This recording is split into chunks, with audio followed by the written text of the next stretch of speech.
I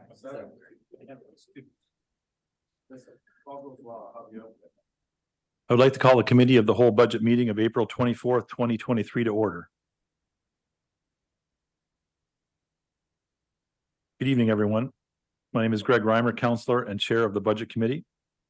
I would like to begin by reading a safety notice. In the event of emergency, please evacuate council chambers to the nearest exit through the chamber doors and obey all instructions given. And if assistance is required, please see the clerk in front here. Once you've evacuated the building, please gather in the front parking lot outside of Town Hall. Also, please ensure you place your cell phones on silent or they're turned off. And lastly, the Town of Lincoln Council meetings are posted on our YouTube channel. All members of council are in attendance, with regrets from Councillor Njima. We also have senior staff in attendance. Thank you for coming tonight. Number 3, declaration of interest. Are there any declarations of interest tonight from council? Seeing none. Statutory public meetings is number 4. We have no statutory public meetings tonight. Number 5, delegations. We do not have any delegations tonight. Number 6 is our consent agenda. We have no consent agenda items. And we're at number 7, our regular agenda. We're now considering item 7.1, which is a continuation of the multi-year capital plan remapping exercise. Our CAO will provide some introductory comments to this presentation. Mike, please go ahead.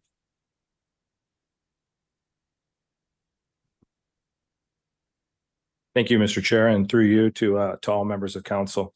We are going to be taking through a presentation this evening, Charlotte and I.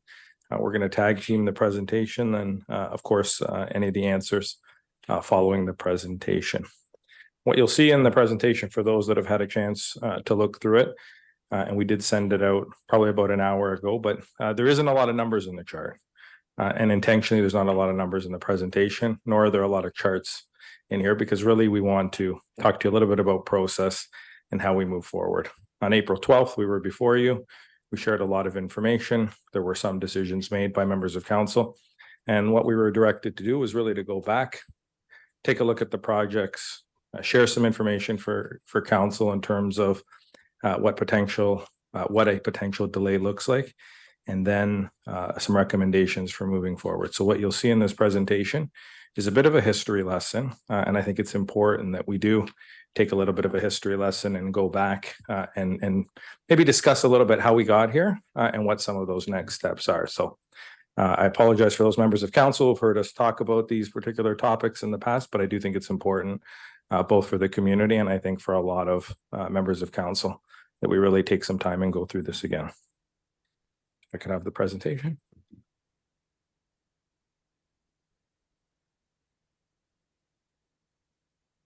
So as I said, in terms of what we're discussing today, a little bit of a recap of the capital budget. Of course, the topic we're here to discuss today in terms of debt and debt limits, a little bit of the financial implications, which is really what council wanted to hear in terms of reducing debt limits, and some council direction, recommendations and next steps for your consideration.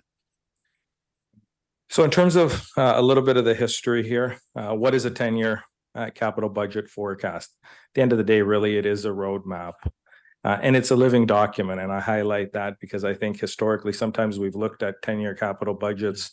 We've looked at where projects are in that budget, and we've said things must happen at a certain time and a certain trajectory in that document. I would tell you, by the fact that it's a living document, it's intended to change. It's intended for us to look at it. It's intended for us to look at what are the realities we're dealing with. The realities of 3 or 4 years ago are different than the realities of today. Infrastructure stimulus programs come up. We do needs studies. We've talked to you often about our DC background study and what that looks like. We've talked to you about our asset management planning. All that analysis goes into, again, what I'm going to call this capital plan and the living document. The availability of resources, just are we able to do this much work and this type of work? And of course, inflationary adjustments, things you've seen, things you've heard about, and things we brought to you in terms of project and project costs. I often hear, or more recently, I think I've heard, so we've had a lot of growth. What have we done with all that money? All the development charges that come in? I've given you a small, I think, depiction here of some of the projects. This is about $20 to $25 million worth of projects. But I know members of council in the past have asked for an analysis in terms of how much development dollars have come in, how much development charge dollars have come in, and what are all the projects that they've gone to.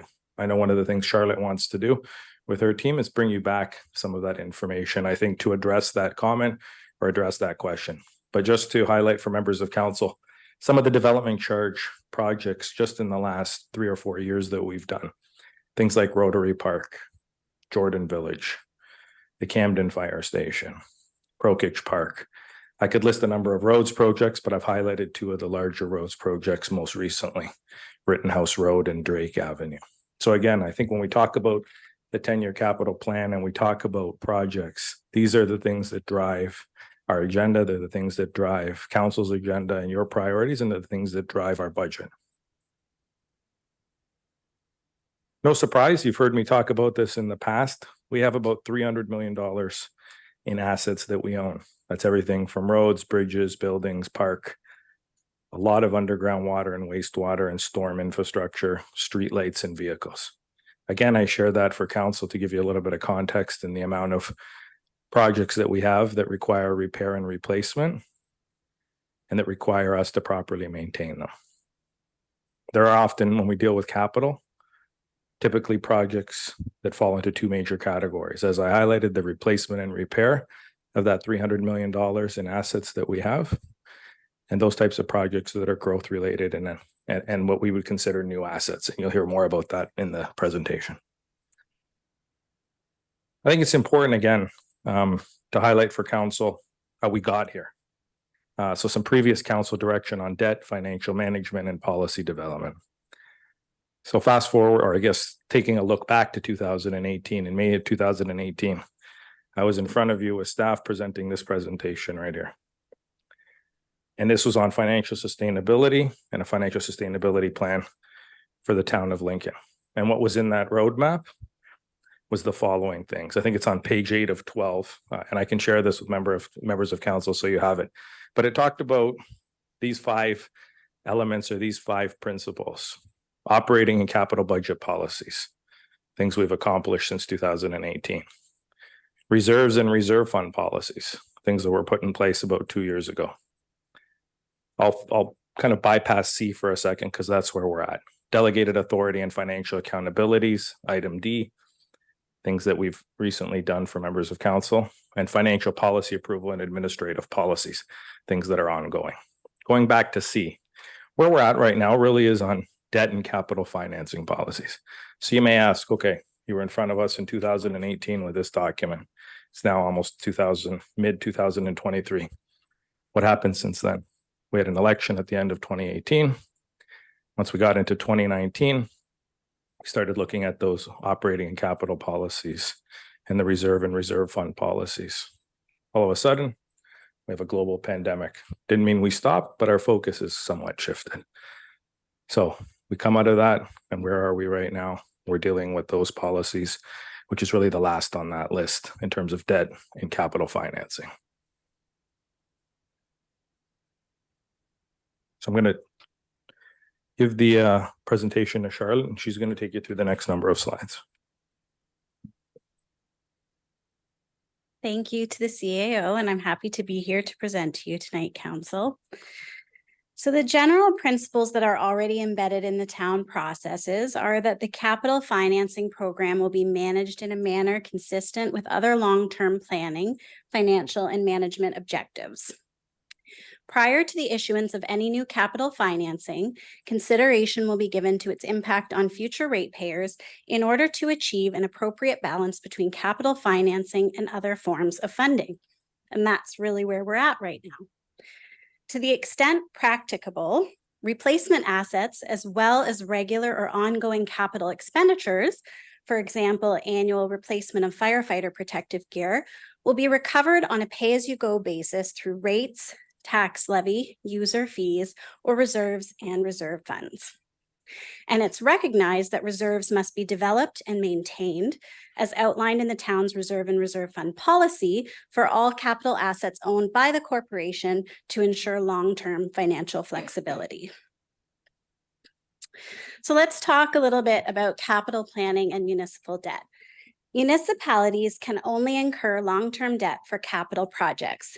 They may not incur long-term debt for operations. Debt is not a source of revenues. It's a financing tool.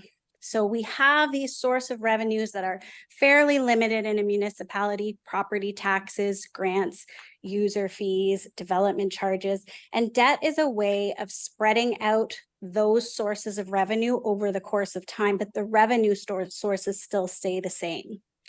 It enables the municipality to spread the capital cost over multiple years while the debt is repaid, rather than financing the project in a lump sum. Interest is paid on the debt as well. When the debt is paid for by tax levy or water and wastewater rates, it means that the capital project that it's being financed will be paid for by current and future taxpayers or ratepayers. So sometimes that's a consideration that we want to take. What are some of the reasons for taking on debt? Municipalities may take on long-term debt to finance infrastructure and other capital assets. Some of the reasons are that you may want to spread out the cost of capital projects over their useful lives. Municipalities may not have enough resources to directly pay for that project in 1 year, and borrowing allows them to spread out the cost over its useful life. And it allows the infrastructure cost to be paid not just by today's taxpayer, but by the future taxpayers as well, who are also benefiting from those assets. It may be taken out because there are limited internal and external financing sources. So for example, if a municipality has lower levels of reserves and reserve funds, they may wish to take out debt as a method of financing those projects, especially if you have limited external sources such as grants, fundraising, or donations. You may take out debt because of low interest rates or escalating project costs. So if interest rates are lower than the rate of inflation for certain construction projects, it may make sense to borrow for the project sooner rather than pay a higher cost for the project later. That's something that's strategic that council would have to consider and make a decision on. Another reason that you may take out debt is need or urgency. Municipalities may wish to consider the urgency of the proposed project. For example, if public health and safety is a concern, there may not be time to set needed funds aside in reserves. Borrowing can be an effective tool when there's an urgent need for financing. So then the bullets below, I just have some of the questions that municipalities may ask themselves when they're looking at whether they want to take on debt. So we would look at interest rates. Are they increasing or decreasing? If they're low, is this a good time to lock in at current interest rates? We would look at inflation rates. Are they increasing or decreasing? And how do they compare to interest rates? So for example, even if you have high interest rates, but inflation is going up at a faster rate and things are getting more and more expensive, you still may want to take on that debt because you may decide it's better to do the project now rather than waiting for later. We would look at the urgency of the project, as I mentioned earlier. Are there health and safety considerations? We look at council priorities. Is this a strategic priority of council? Is this something that's important for council to accomplish? And then a couple of factors that I always like to mention are financial sustainability. So sustainability is basically asking whether our contributions to capital are able to provide for and maintain our infrastructure and services. So we want to be keeping things at a healthy level so that we know that we can keep it going and we can maintain it the way we want to. And financial flexibility is whether we can react to an unexpected situation. So what is the debt limit? We've seen the graphs, we've seen the charts, we've heard talk of the 25% number. And I thought, even for the residents who may be interested, it would be good walking through what is that debt limit. The annual repayment limit, or ARL, is the maximum amount that a municipality can pay in principal and interest payments on long-term debt. The ARL is calculated by the Ministry of Municipal Affairs based on the most recent financial information return, which is also referred to as the FIR. Then the municipal treasurer must update the calculation based on any additional approved debt or long-term commitments.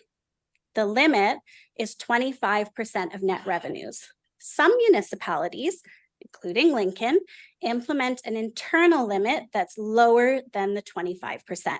This is a decision that's made by weighing out the benefits and risks of taking out debt. So how is the debt limit calculated? It's calculated by taking 25% of net revenues or own source revenues, which I'll talk about on the next slide. And then you subtract all of our debt costs and the annual costs of all the long-term commitments, and that equals your repayment limit. So let's say, for example, we take our own source revenues and multiply it by 25%, and it equals $6 million. And then we look and we say, right now we have long-term commitments of $2 million per year. Then the limit is $4 million. It's that difference. Net revenues or own source revenues includes items such as property taxes, water and wastewater rates, and user fees. It excludes items such as grants, development charges, and proceeds on disposal of property. So essentially, when the province establishes this limit, they're having us look at what are our regular ongoing revenues that are within our control, and that's the starting point for calculating the limit. The debt costs and annual costs of long-term commitments include principal and interest on all debt, including development charge debt, but excluding tile drain loans. It also includes long-term commitments to hospitals and universities. So I wanted to make note here that development charge revenues are excluded from the calculation. So when you look at that ceiling at the top of the graph that you see, the maximum that we can borrow, development charges are not included in there. So if we increase our DC revenues, we don't increase our debt limit. But the DC debt is included in the costs that go up. So in our principal and interest payments. This is because there's a risk due to uncertainty and timing of amount of DC collections. So it's designed that way by the province, and that's the way the calculation is done. So what are development charges? Just to give a short background, they're used to recover the capital costs associated with growth within the municipality. They're based on the premise that growth should pay for growth. They're calculated based on a DC background study approved by a bylaw and collected from developers. And it's important to note that DCs can be collected over a 10 to 20-year horizon. So the timing of collection is not under the control of the municipality. On top of that, some of the infrastructure for growth-related projects needs to be constructed before the development occurs, such as a water main. So therefore, sometimes we go into debt ahead of time, and then we use the DC dollars to pay for the debt interest and the infrastructure as well. And as council has inquired, sometimes there can be prepayment of DCs. So why are we relying more on debt right now? Well, first of all, Lincoln is in a growth trajectory and phase. There have been significant capital investments based on needs, growth, and priorities over the last 4 years. And I've summarized there for you from 2020 to 2023 what's been spent, and that's about almost $130 million of projects that have happened in that 4-year time frame. It's also important to note, as per policy, that the capital levy is to go up by the construction price index each year. And in inquiring, I've been told on average up until the last few years, it was about 1.5% per year. These costs and projects are funded primarily, the ones above, by reserves and development charges. Some of the other factors that are increasing debt, the debt percentage, are the rising costs due to inflation. So right now, last year, the construction price index was very high. The costs of construction are going up. So then that increased our debt that we need, because the projects that we anticipated maybe 3 or 4 years ago have significantly increased in price. We also have growth-related projects, which are funded by development charges. And if you recall a few minutes ago, I was explaining that the DC revenues are excluded from the limit, but the debt, principal, and interest payments are included. So that puts pressure on that debt limit. And we also have increased interest rates, which have raised the cost of borrowing. So on top of all of those things, when we go to take out the debt, we have higher borrowing costs right now just because of what's happening in the market. So to do a recap of the 2023 capital budget, the 2023 capital budget was approved for $48 million, which represents a significant investment in infrastructure. Some of the most significant projects were the Lincoln Avenue Road reconstruction for $10.5 million, the Prudham's water main for $8.2 million, shoreline protection at $6.03 million, and Durham Road at $3.43 million. And the funding sources for these projects were $1.9 million in development charges from the reserves, $33.2 million of debt, which will be recovered in the future from development charges, water rates, and other revenue sources, $8.3 million in other current reserve funds, $3.3 million in grants, and $1.3 million of capital levy, which means it's coming from the tax levy. I'm going to turn it back over to the CAO. Thank you, Charlotte, and through you, Mr. Chair. So a little bit of a recap. We were in front of you on April 12th, and at that time, Lawrence took us through that in order to complete the 2003 prior capital works and the debt upon completion of these works. So sometimes it does take a few years for this debt to come on, but in terms of the calculation that we need to do, we would be reaching approximately 15% of net revenues. Again, this is based, I think, as Charlotte highlighted for you, on current projections of costs, as well as current interest rates. That may be different depending on where we are when we start tendering those projects towards the end of this year or the middle part of this year. But where we stand right now, we're approaching that 15% number. Furthermore, if no remapping was to occur, the town's debt would continue to increase. Again, when we look at those charts and we look at the trajectory, it does show that if we were to do everything, conceivably we can't do that. Debt limits increase, and it's just not financially sustainable. Council did agree after the 2023 budget was approved that we would go through an exercise to look at our capital forecast, establish guidelines, and look at remapping and prioritizing projects over the next 10 to 20 years. Also at that April 12th meeting, there were two motions that were defeated on debt limits. And what staff were asked to do at that time was to look at what we had in front of us, to come back to you and present a potential revised project outlook in terms of what it meant not to have any debt limits that were increased, and to determine some next steps for council consideration. Here's a bit of a recap, and I won't read each of the recommendations, but this was what was defeated that evening and what was presented. We looked at the 3-year rolling average. We looked at user rates funded based on 75% of forecasted revenue. And of course, the other elements. I'll take you to the two in the middle. The total user rate and levy related debt does not exceed 10%. Just to highlight for council how that debt is calculated, there's really 3 elements to it. There's user rate debt, there's levy related debt, and there is DC funded debt. So in the first part of that recommendation, at that time, it was thought that user rate and levy related debt not to exceed 10%, but the total value of all debt not to exceed 18% combined. Again, the driver being the DC funded debt. As I said, that was defeated, and here we are in front of you. So what we're asked to come back with is what is the impact if we do nothing? If we kind of stay where we are and really take what we consider maybe a status quo approach, or an approach that saw us not separate out rate, levy, and DC. So really a do nothing. Again, our debt, once projects are completed, will reach cumulatively about 15% of net revenues. I've highlighted it here, but I've highlighted it on other spots in the agenda, but I will take you through. So one of the potential strategies identified by staff, if council wants no increases, is that in 2023, we potentially look at delaying the following projects. These haven't been tendered yet. Lincoln Avenue Road reconstruction, which is at 10.5 million.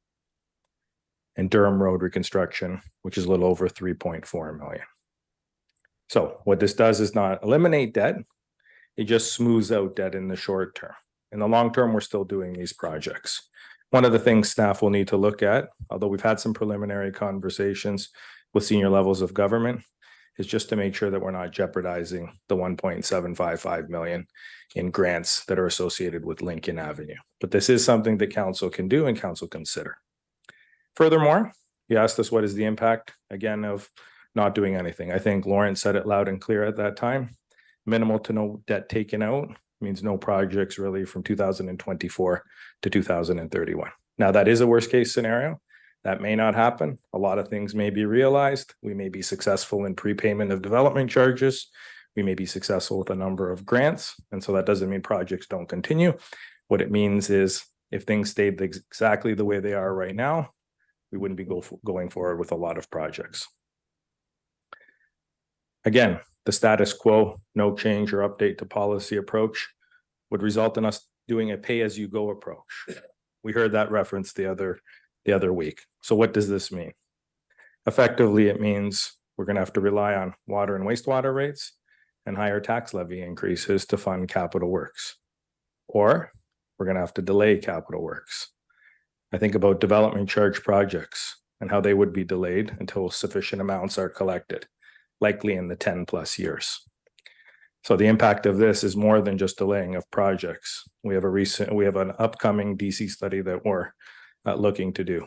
Support from the industry on increases to those development charges likely doesn't happen and will result in a lengthy and costly appeal to us under the new DC bylaw. So I share that with council to say if we do a simply pay-as-you-go approach versus a hybrid approach versus something else, we may find ourselves dealing with some other issues. Charlotte and our finance team did a little bit of an example for members of council. If we were to look at just 2023 and proceeded without any debt in 2023 for non-growth related projects, our combined water and wastewater bills for the average customer would result in an 80% increase. Again, pay as you go isn't necessarily the way to go in all accounts. There are certain things that have horizons of 50 to 60 to 75 years underground. It makes sense for us to use debt. There are other projects that are development charge funded that make sense for us to use debt. But council wanted to know, and staff have come back with, here's what a no change or status quo approach looks like. So I'm going to take you through the next 3 years, the remaining term of council in terms of projects that would be in jeopardy and that would need to be prioritized and evaluated for funding options. I'm not going to say none of them would get done. There's a good chance none of them would get done, but we don't know that. It depends on a lot of variables in terms of where we're at. Some of them have already been approved, and so those wouldn't count, but there are subsequent pieces to it, and there are federal and provincial grants that would be at risk. But here's a list of projects from 2024 that potentially would be at risk. I won't read each of them. Council can see them, but some key ones there for you. 2025, similar list that highlights again some substantial projects that are in council's work plan. A lot of our road rehab programs you'll see towards the bottom, 4th Avenue and the AT connection, William Street, Bartlett Road reconstruction, and Jordan Station. In 2026, again, number of projects that are included here: William Street neighborhood, 30 Road, 19th Street water main, reconstruction 4th Avenue to Red Maple. So a little bit of an example, some of the projects that are included in there. So considerations when we look at our remapping and funding projects. I'm going to take you through each of these points, and really I think the objective in sharing these with you is to highlight that what we're doing in terms of long-term capital is complex. There's a lot of factors that go into it and a lot of factors to consider. What's currently on our work plan for this year?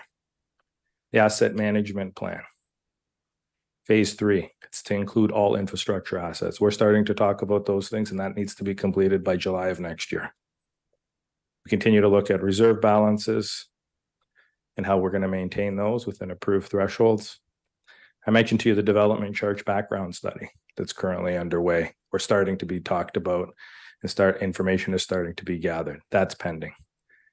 When Watson was in front of you in January of this past year talking about water rates, one of the things they said is that our upcoming water and wastewater rate study needed to be updated after the DC background study. And that would have an impact, maybe to the better, but I don't necessarily want to say that until we see the data. But that work needs to be done. We need to look at project start dates for developments that are shovel ready. And again, I highlight some of the negotiation things that are already happening. I've already had 2 conversations with 2 developers that are looking to do work on what I would call the western side of our community. And we've talked about prepayment conversations and prepayment negotiations.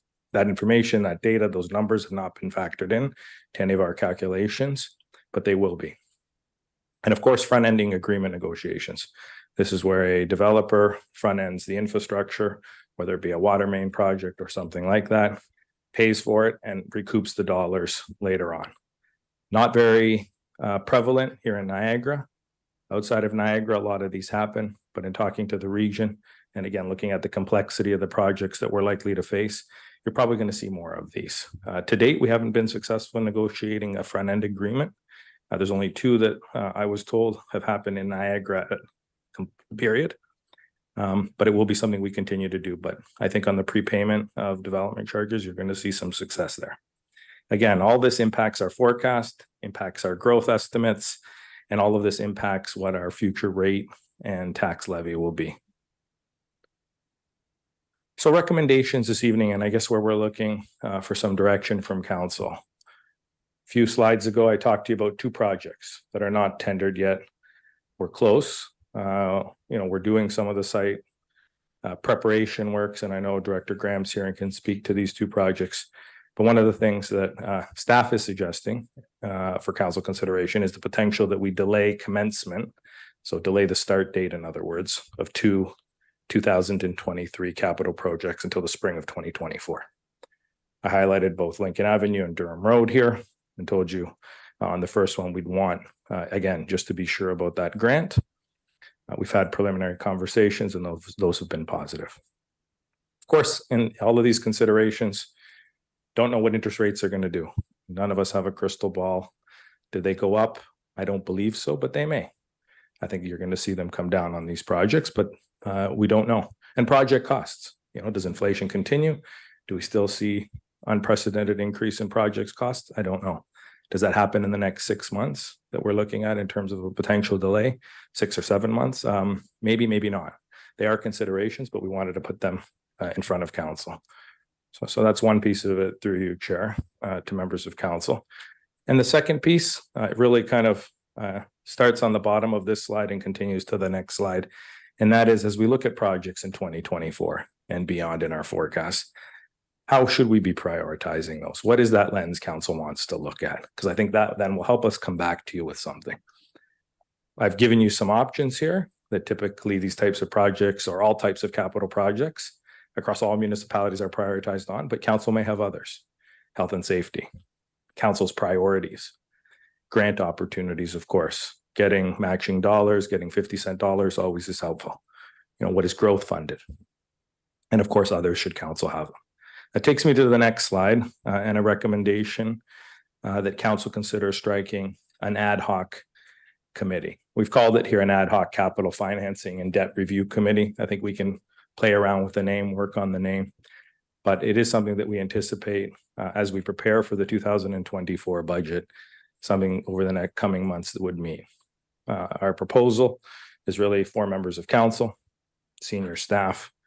And in terms of the goals to report back, here's what we see this as. Now, of course, we can work further on this, but a recommendation on capital program prioritization themes, as I said to you from the previous slide. A recommendation on debt limits. That could be everything from no change, and we come back to you on a project by project basis with established and more robust business plans, to an increase in the limit, to any combination or hybrid of all of that. A draft debt policy. It just looks at, again, principles on how we would take out debt and why we would. And as I said to you, applying those themes to actual projects so that staff can come back to council with an updated prioritization that takes into consideration council's perspective, council's hope. We would anticipate meeting fairly regularly, kind of hashing things out, keeping all members of council updated on this as we move forward. But a smaller group like this around a boardroom table allows us probably to hash out a lot of the ideas and go through some of this. So those are the two recommendations we have before you, just to repeat the two projects not tendered and delaying the start date on those. I think it's important because it allows us to do the communication, to do the outreach with neighbors and the neighborhoods and tell them these things are coming and still do some of that work. But at the same time, in terms of when we take on debt, this defers the taking on of debt, or at least the blocking off that cap space for us in terms of the debt. And second, the striking of an ad hoc committee, which I really think will be beneficial. So some further reading, something you can take and look up in terms of municipal budgeting, long-term financial planning. And of course, we are here to answer any questions, comments, provide any clarity for members of council.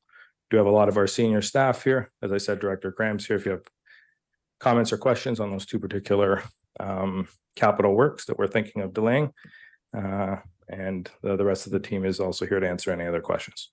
So thank you, Mr. Chair. Thank you, Mr. CAO.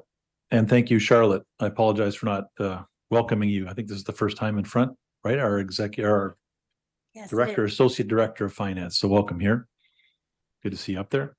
And we'll open it up for discussion, comments, questions. Councillor Russell, batting leadoff. Thank you, Mr. Chair. Through you to presenters and to council and to staff. Again, thanks for that presentation. Again, I think it's definitely a good walkthrough of our current position and again, some of the potentiality of where we can go. In my short term on council, compared to some others, I don't think we've had a situation come up that we have direct control over, being our council, and that has the most significant impact on our community, our residents, staff. So with that being said, I think it is incumbent upon us to try to find a solution that all of us can kind of buy into. Which is why, again, I know I help work with staff on that recommendation to form the ad hoc committee. And again, I think it's crucial that if that does go forward, that we try to, when we're figuring out who is going to go on the committee, try to make sure that we do have equal representation. And by that, I mean, like the vote for the budget was basically right down the middle. It was a 5-4 vote or against that motion. So I think if we're going to get, again, full democratic process and buy-in, I think we need to have 2 representatives from either side, those who voted yay, those who voted nay, so that when they do come together and find that recommendation, it's going to be something that they all buy into. And then logistically, we probably all will buy into. And I think going forward, and we talked about this with myself and the CAO, again, even though this is a pretty big situation, I think it's also an opportunity to bring council together, because we do have a bit of a chasm on the financial side about how we look at how we spend money and how we don't want to spend money. So I think that this is an opportunity that we can kind of bridge some of those gaps and fill in some of those conversations, and hopefully find that compromise where going forward, we'll be able to, again, do something that is going to be somewhere down the middle between, I don't want to say both parties, but between the left and the right, and try to find that middle ground for everybody. So I think that's what I'd like to see happen going forward. Again, I don't know what the process is going to be as far as voting goes. I'll just leave it open to council at this point. So thank you, Mr. Chair. Thank you, Councillor Russell. Councillor Timmers, please go ahead. Thank you, Chair Reimer. You know, we've formed ad hoc committees in the past and they've worked well, and I would be supportive of it. And the ad hoc committee would be just advising, they would be bringing back information, not making decisions within that small group. And I appreciate, the CAO recommending this idea. It's worked well in the past. So I'm fine with that. And as far as, I have an issue with, well, not an issue, but I just need to understand a little better on delaying Lincoln Avenue and Durham Road. I'm not quite understanding how delaying to 2024 is going to make any difference at this point, because, you know, when we delay, all that happens is it ends up costing us more money. So maybe if you could just give a little information, how is that gonna work? If we don't want to do it now, how is delaying it going to, where's the funding coming at that point? Charlotte, go ahead. So through the chair, essentially, yes, I agree with you. It doesn't change a lot. It basically will just smooth out that debt for a little period of time. So right now I'm working on the debt applications. So I've already provided to the region what we're requesting in terms of debt, and we're working on the application to Infrastructure Ontario.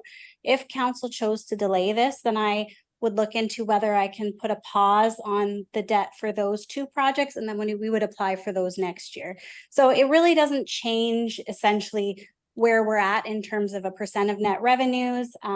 It would just delay the debt application, and it would smooth out the time frame within which we take out debt over the next couple of years. Okay, all right, thank you. And you know, when we look through these projects, there are certain projects that there are safety or liability issues, so they would need to be prioritized. And I don't know if when they were listed, if they are in priority or are they just randomly listed? Through you, Mr. Chair, to Seal. the councillor. Are you talking specifically, councillor, on these two particular projects? No, sorry. Or just generally those other projects? Generally on the entire list when we're looking at the fire station in Vineland Yeah. and. So we haven't shoreline gone through and- that. So through you, Mr. Chair, to the councillor, sorry, councillor. We haven't gone through that Okay. exercise yet. I Okay. think one of the hopes is let's establish what are those themes and guidelines Okay. that council wants us to look at. Of course, I think health and safety finds itself at the top of that. There are some legislated and mandated things we need to look at and have in place. But there's levels of health and safety. There's levels of whether it be fire or other things that we look at that we, can look at. And we can look at what that looks like in terms of spreading it out or not. Again, I think once council establishes those themes, and I think some of that work of the ad hoc committee will be to establish those themes. I highlighted 4 or 5 different potential things that you'd want to look at. I suspect those probably make it through, but there may be other things council wants to look at as well. I think that's when we go through that exercise. And in terms of these two projects, we have had those conversations in terms of where they fall from a health and safety perspective. How quickly we could get them out the door anyways, even if we were to start working on them right now. And that's why they're in front of you as recommendations from staff as well for your consideration. All right, thank you very much. And I have one more question. Go ahead, Counselor. So just in the part of the presentation, there was some talk about pay as you go. Whereas we're never going to have the enough money to pay for the things that we need or want, or that council has decided collectively that we want to support. And you'd mentioned that it would be a possible increase to water and wastewater of 80%. But I don't see property taxes in there. Would there not be a piece of that as well? So why don't we'll both try to tackle that in a general way through you, Mr. Chair. The answer is yes, Councillor. It'll impact both tax levy and water and wastewater rates. I think what we were sharing with you was an example that I know Charlotte did, that this year alone, if we were to do a pay as you go and not consider debt, it would result in 80% increase in water rates. All right. But absolutely, you're completely right. And Charlotte can provide an answer in more depth for you, but absolutely. Rates are going to go up. Tax levy are going to go up if we do a pay as you go. Now, that is not to say in the future, let's look at Prudhome's as an example. We have development charge dollars coming in. We may look at 3, 4, 5 years from now, doing some projects with cash we have in hand, doing a pay as you go. And again, a hybrid of money in the bank, money we've put into reserves and debt, and take an amalgam of all of those and come to you with a proposal. I think where we're at right now. And I think that's the benefit of presenting to you now, but also a commitment to come back to you on a regular basis, is that this outlook's going to change. This is what I would consider maybe a worst case scenario outlook. Costs remain really high, interest rates really high, and development slows down and dollars aren't coming in, so we use debt. That's not necessarily a real life scenario, but I think it's often good to prepare for a worst case scenario. But do we anticipate? I'm the eternal optimist that this is where we're at. No, it isn't. However, Charlotte's going to prepare for the worst.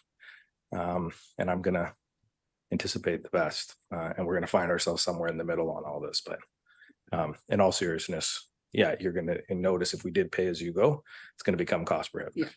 Okay. All right, thank you both, and thank you, Chair Reimer. Thank you, Council Chambers. Councilor Bernay, please go ahead. Thank you, Chair Reimer. Through you to the presenters. So I appreciate the work that's been done on this. I think it's there's there's some good things in here. I really think we're I know Lawrence had been talking about looking at this through multi-years. So not only are we talking 10 years, but we're talking multi-years. So I think it's really important, as you've laid out in this, that this is a living document. It's not something that just goes on the shelf. It's something that's going to evolve over time. And I think it's important that we all recognize that. I guess my first question would be to the CAO. We every start of every council term, we bring someone in and we talk about council priorities. And we're doing that again now. And we talk about being open and transparent. We talk about priorities. So, is there anything wrong, Mr. CAO? I don't think anybody would, I would hope that nobody around this council chamber would think that it would be appropriate to freeze things for the next 9 years and not do any projects till 2031. I mean, to me, that's just ludicrous. So I hope we all agree on that. But is there anything wrong as we go into future budgets to look at all these capital projects on a 1-by-1 basis and finally look at these things through a lens that I've always hoped we would do anyway? I mean, I think we would all agree that this past budget, the first couple of budgets we came to, were a little bit frustrating because we didn't really have good business cases. And we got up to speed, and that's not a shot on staff, please. It's not a shot on staff. But is there anything wrong, Mr. CEO, that we look at these capital projects on a 1-by-1 basis based on health and safety, based on everyone in this council chambers looking at this through a holistic lens of the town of Lincoln and not just looking at things through maybe tunnel vision on a ward basis? I'm not saying, I'm not proposing that we should be doing that, but I actually like the fact that maybe we could start to do that appropriately. We talk about it, but I don't think we do. I'd like to hear your comments on that, Mr. CEO. CEO, go ahead. Through you, Mr. Chair, to the councillor. So I guess maybe the first way I'd answer that, councillor, is to suggest we can absolutely get better at providing council business cases.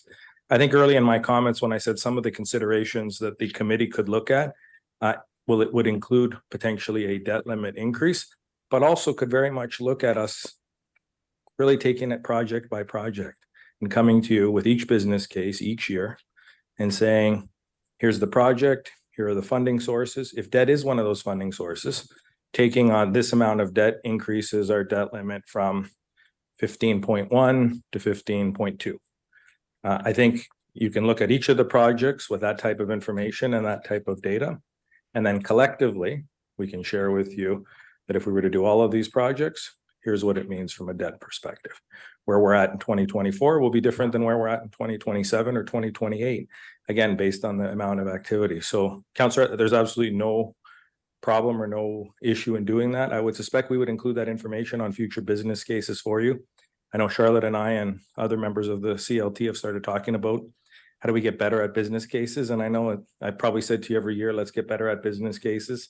And maybe they haven't been necessarily where they should be, but I think there's ways to get better. And, I think a project by project basis where we look at things and make decisions should be one of the elements that we consider in how we move forward. And I would say that information, even if you do set a debt limit that's higher, should be how we look at those projects. What do they mean in terms of the cost? And what do they mean in terms of increasing debt limit? Whether it's 15 projects, 20 projects, we've got that information ourselves. We can provide that for council so you have it. So I think it's a prudent idea. It's transparent, it's open, and then collectively, council can decide what your comfort level is. I agree with you. No one's suggesting, and staff wouldn't suggest, don't do projects for 9 years. I think that's inconceivable. There's projects that need to happen. Councillor? Yeah, thank you, Chair. If I could just ask one Sure, additional go ahead. question. So I think, Mr. CEO, I think you've laid everything out that, there's no crystal ball here. We don't know whether interest rates are going to go up or down. I think we're all hoping and praying that they go down. And, I talked to a lot of people in the construction industry, that are saying things are off to a slow start. A lot of municipalities, because they're coming out of an election year, are late getting their tenders out. So I think a lot of contractors are pretty aggressive right now on some of their bidding process. We don't know how that's going to go as money starts to flow around the province and from the federal government. But again, with regards to slide 24 and the recommendation that's being asked for us to look at, I agree with Councillor Timmers. What are we doing here? Are we just delaying something that potentially could cost us more money next year? Both of these projects are in Councillor Patrick and I's ward, Durham Road and Lincoln Avenue. I think we all had discussion during the budget process. I know I asked Director Graham, if we were certain that we were going to get these projects, especially Lincoln Avenue, out for tender. There seemed to be some concerns. We might not be able to. We might be able to. We talked about, the funding that was on the table, the 1.7. I guess through you, Chair, I would just like Director Graham. Here we are now. It's almost May 1st. As the Chair of Infrastructure, I've had the opportunity to be involved in some meetings where I'm hearing some things that are possibly in play on Durham Road that might be causing some delays. So I'm just wondering, Chair, if Director Graham could really speak to realistically, as we sit here now, these tenders are out, what is the forecast that we are actually going to have shovels in the ground realistically in 2023 on these two projects? Director Graham, please go ahead.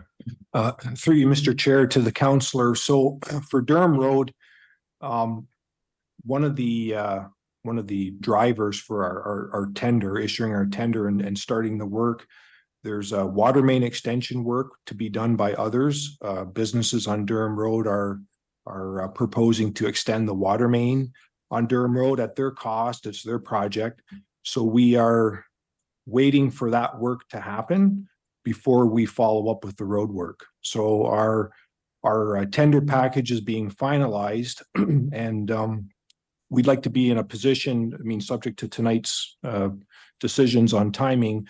Our plan has been, once the water main extension work is completed by these businesses, and the most recent update we've heard from them is May, June is when they want to do the water main extension work. And then we would anticipate following up with our road work sometime thereafter in terms of Durham Road. In terms of Lincoln Avenue, our plan has always been to issue the tender late this year, with construction starting in the early winter, because we wanted to align with the grant funding that was currently on the table to start invoicing costs March of 2024. So that has been our plan for Lincoln Avenue. That still remains. Again, subject to tonight's decisions in terms of deferring the start of that project further into next year. Thank you, Chair. Thank you. Councillor Murray, please go ahead. Thank you, Chair. Through you to our CAO and Associate Director. Thank you very much for the presentation. I'd like a little bit of clarity, if I could. This is all very new for me. So when you talk about the recommendation of delaying the two projects, when I look at slide 9 of the previous one where we showed that graph, do I understand correctly then that we would still remain, like right now we are under our debt threshold? So really what we're doing is pushing that by delaying these two projects. We are delaying the debt threshold for 2024. Is that correct? So through Go ahead, you, Charlotte. Chair, to the councillor, we are above our internal, so we're below the provincial limit. We're above our internal limit of 10% based on everything that's been approved so far. But yes, you're correct to say that this delay, it just, shifts those bars very slightly over to the right. It really, it won't make a huge difference because it's not a big change in timing, and we still have that debt approved. And as a treasurer, when you're calculating that debt limit, you have to factor in everything that's already been approved. So it's basically just delaying the timing of the debenture and the financing and just shifting those bars very slightly. Okay, so okay, this chart appears to me to show that for 2023, we'd still be under the 10% limit, the blue line, which is the town guidelines. So maybe I'm missing a number on that, but that's all right. My second question would be, so that these delay, we're only delaying them, we're not canceling them. So then next year, we're still significantly over our 10% threshold. Through the chair, yes, next year, so let me just clarify. I can see what you're saying about that graph. The issue is that as the treasurer, I have to basically calculate it as if everything has been taken out, which was approved. So for my brain and the way I have to think about it, I look at the peak. Where is the highest bar? And that is the place that the town is at, because those projects are proceeding and that debt has to be taken out. I can't stop that halfway through. So I always look at the maximum line. So just to clarify on that last question, that's what I was trying to say. So, so yes, we are at 15% and the current internal limit is 10%.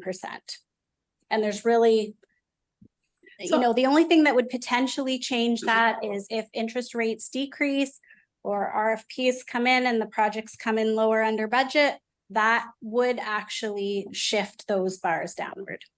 Through you, Mr. Chair, I think another potential situation, if we're able to get the prepayment of the development charge dollars this year, that we're currently in negotiations with, that's anywhere from 3 to 5 to 7 million, depending on how successful we are in those negotiations. That's also going to address that cap space that you have to play there. I think it's hard for us to say right now what that'll look like as we head into 2024. But I think to answer your question, Councillor, are we going to be beyond our internal policy limit of 10%? Yes.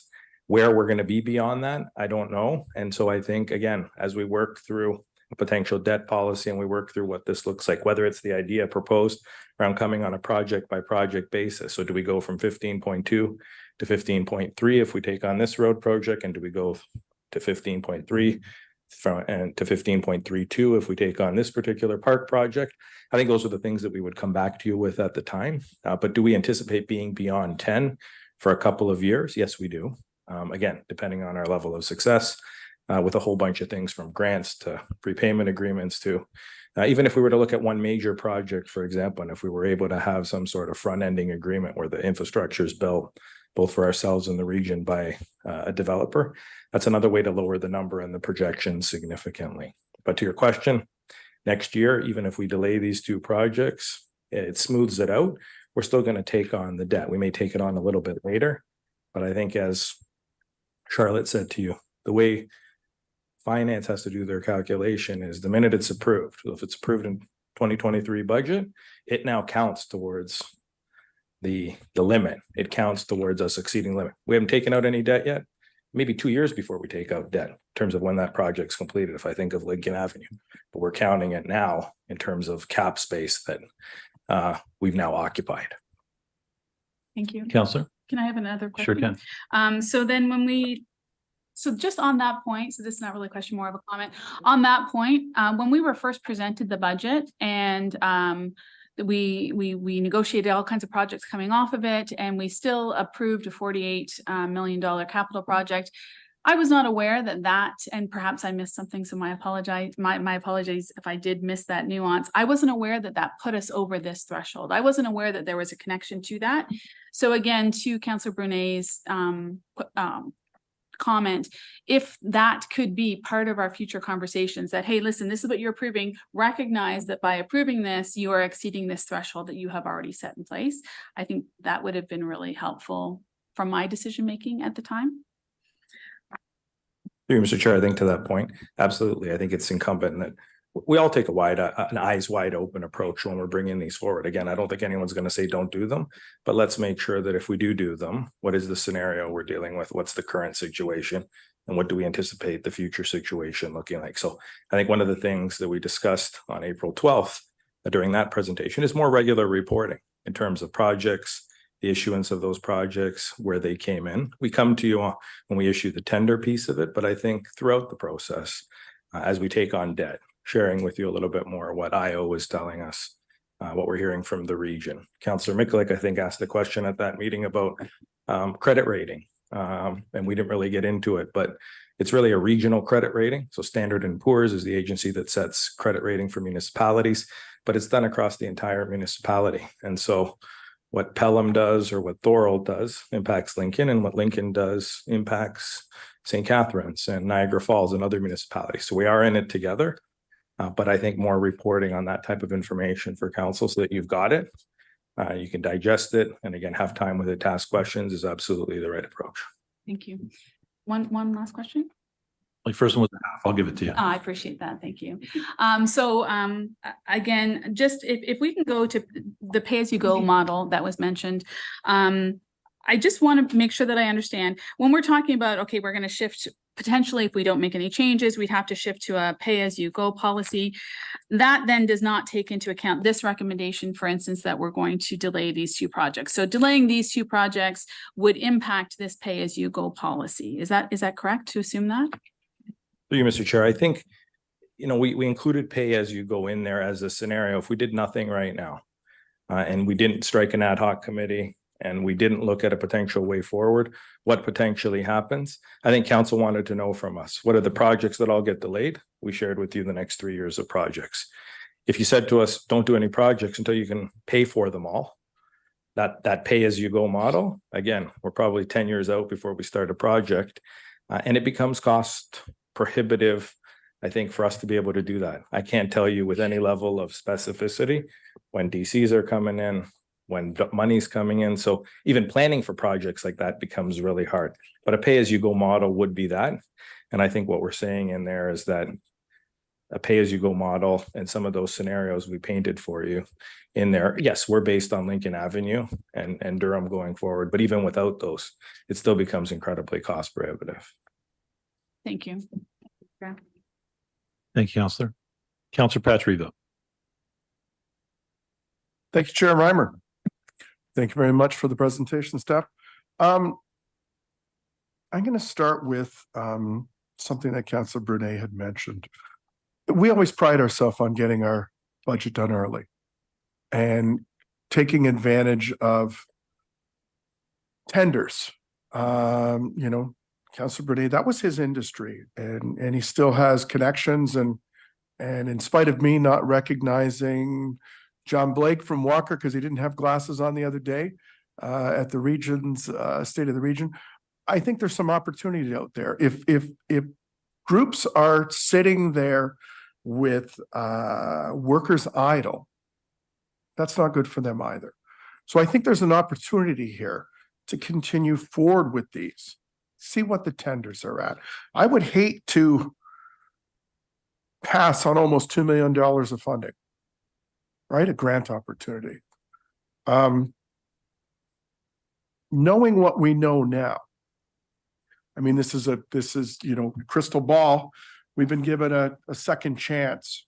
So, I mean, could we not take a look at that 15% debt limit that was voted down with a 2/3 reconsideration, which would allow us to proceed with both of these projects? And then sit down with the ad hoc committee going forward and look at things. I've always been a proponent, and the city of St. Catharines does this. They have a budget committee that sits there. And I think that that's what this ad hoc committee is going to do going forward, is to look at these things. And then we, and bring them forward. We talked about a 3-year budget. And then take the bundling out of it too, that Councillor Brunet had mentioned, right? Let's look at each one of these pieces rather than bundling. And that's what, and that's where really some of the consternation came in this year's budget, approving $1.5 million worth of equipment, right? With not a really firm business case to go behind it. So if it's, and I know it might make things a bit more lengthy going forward, to have each piece of equipment considered on its own. And a business case built on that merits to support it in one way, shape, or another. But you know, what are your thoughts on that? Mr. CEO. Through you, Mr. Chair, so there's a lot there. Yes, Let me see if I can tackle it one by one. Why we came back with a recommendation on those two particular projects and what we have before you is in a way really trying to respond to what we heard from council on April 12th.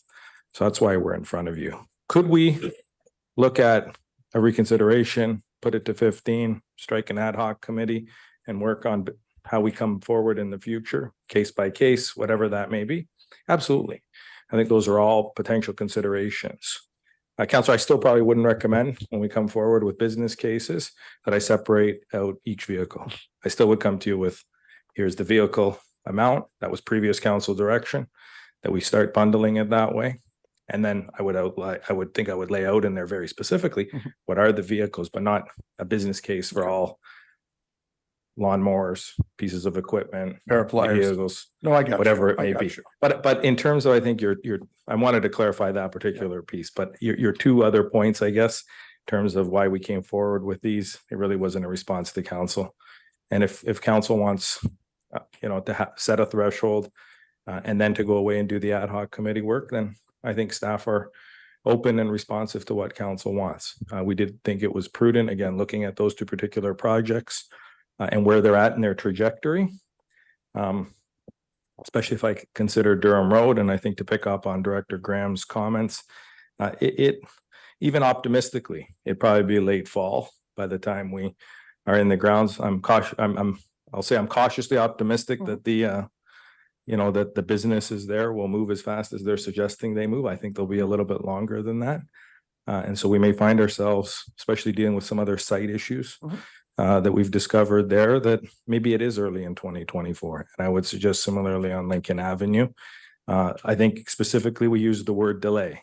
I didn't use the word defer. I didn't use the word stop. I used the word delay, meaning you can go out to residents and communicate very clearly. We are delaying when we're going to go out with tender documents and when procurement is going to start. Now, I get there's a risk in doing that. You're right. Interest rates, project costs, all those things. It probably amounts to about a 6-month delay because we did start our budget process late because of the election and where we're at right now. So yes, there may be some competitiveness out there and some hungry bidders. But again, I think for council consideration in terms of where you're at on those two particular projects, we're in your hands. But absolutely, if council wants to set a limit and then have the ad hoc committee do their work, we can do it that way as well. Okay. Through you, Chair. Counselor? Yeah, because I mean, that reflecting on that whole state of affairs that evening, right? And knowing what I know now, and that's why I looked so gobsmacked sitting here, because when one assumed, and we all know what happens when we assume, that 15% wouldn't go, 18% would be a slam dunk. Well, fool me once, shame on me. Fool me twice. Right? So that's where, if now that I know what I know, my chips are all in on 15 and allow us to go forward and do these projects that, Lincoln Avenue has been on the books since 2003.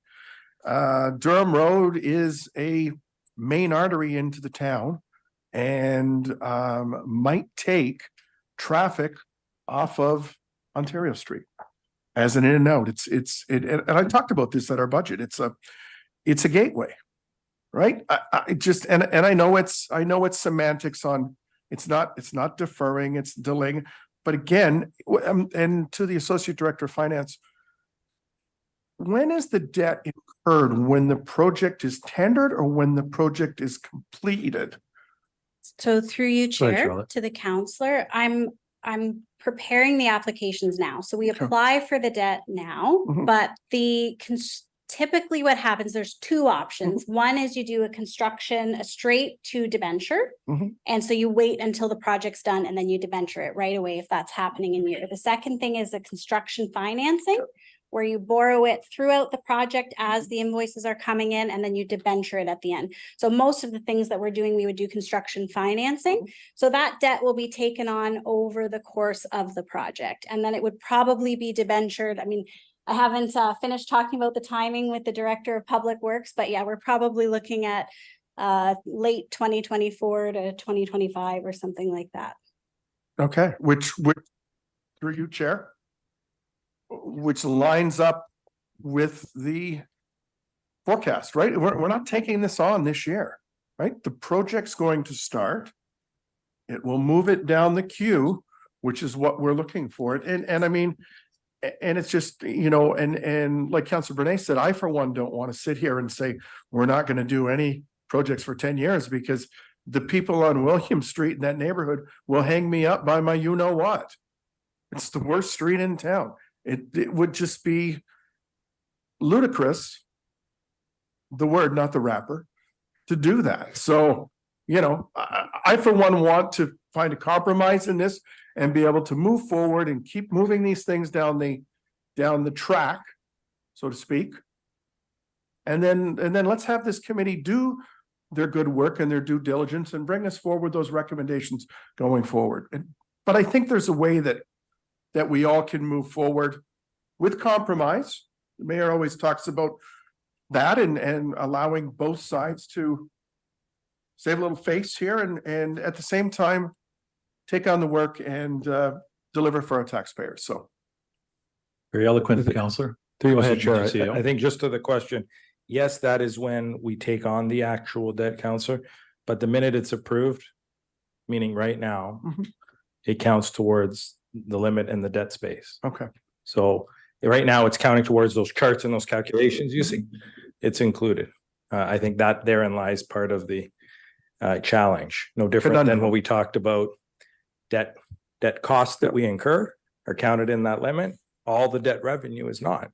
So, you know, if you were to include debt revenue, that chart looks very different, but we can't because there's no level of specificity for sureness in when those monies are coming in. I got you. Thank you. Thanks, Chair. Thank you, Counselor.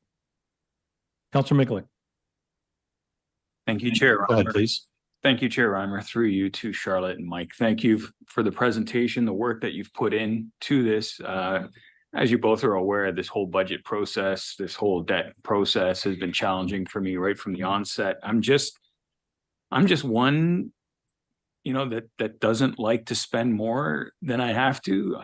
I'm one that doesn't like to take on more debt than I have to, and I don't like to drink more wine than I have to. It leads to a financial or a headache of some sort, and that's just myself.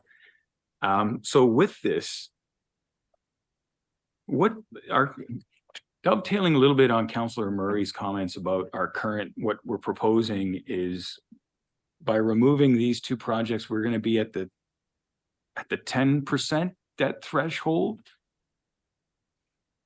Trying to get a better understanding of with all the projects that we've approved, we're at 15.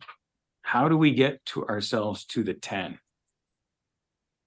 Mr. CEO. Through you, Mr. Chair, I would probably say at this particular point in time, we remove these two, it doesn't take us to 10. I would suspect, Councilor, I'm not going to say getting to 10 could not happen this year, but a lot of things would need to happen for us to get down to 10. And that would be the success of these prepayment of DC agreements, maybe some senior levels of government coming to the table with more money. I think in terms of looking at 10 and getting back to that this particular year, we've exceeded that. Does that mean we couldn't get back down if council or the ad hoc committee says 10's the limit and only 10? I think that becomes, and you've heard Lauren say it last week, I think Charlotte and I said it this week, getting to 10 will be very hard. Staying at 10 is very hard. I think 15, again, where we're at right now is probably realistic, again, with some things that need to happen, but I'm not going to presuppose where the committee goes and the work of the committee, but getting to 10, you know, would take a lot of magic to happen this year. And just to follow up on that, like what is our current debt level percentage wise? Say last year, 2022, 21, what have we been running at? Is it 5%? Is it 4%? Is it, do we know? The CEO, through you, Mr. Chair, to the council. I think we're gonna have to get back to you. I don't have that at the top of my head, nor does Charlotte. So we'll give her a chance to get back to you and I think provide that information. We definitely were underneath our threshold in 2021 and 2022. I think, again, as we took on more projects, and we look at this year's particular budget and where we're at, and again, a whole bunch of, reasons why we are where we are right now. Again, I can't tell you what 6 months from now looks like. But we have exceeded it in terms of that 10% this year and approaching 15%, as we said to you. And through you, and I asked those questions because I'm not sure how much breathing room we're actually giving ourselves by removing just these two projects in terms of our debt limit. That's why I'm asking those questions. And then if I may, with these projects or with everything that we're going to the region, do they provide comment back to us? Do they say that's too much? That's a good idea? Like, do they provide comment or do they provide us feedback as a municipality in terms of how they view or feel our debt would be?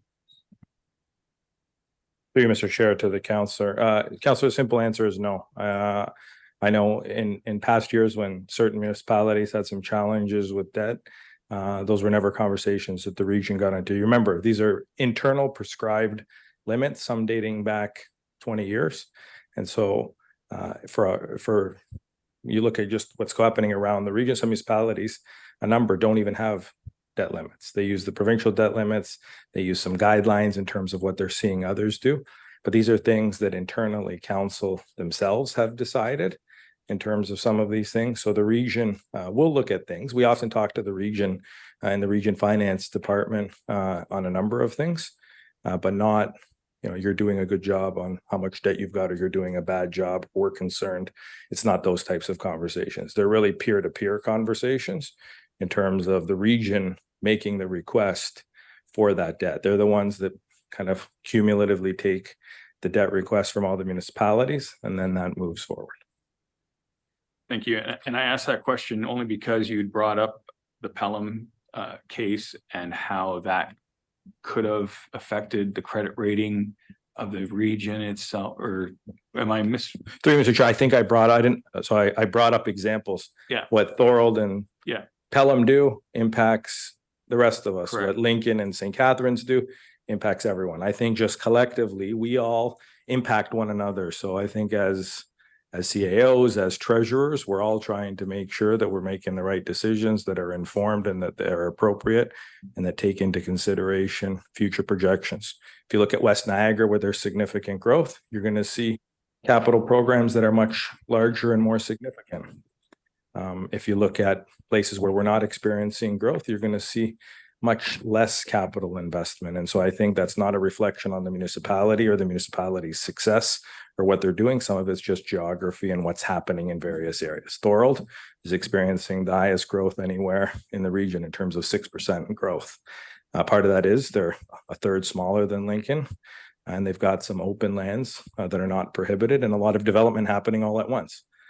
You look at Fort Erie, a very different conversation. Port Colborne, very different conversation. Welland, a lot of growth happening as well. Grimsby right now is probably seeing about 1% growth, where historically in past years they had seen 3-4% growth. So I think it's just a matter of timing, but we're all cognizant and aware of one another and what one another is doing. But my example was generally, I could have used any municipality. I don't want to pick on Pelham or St. Catharines or Thorold.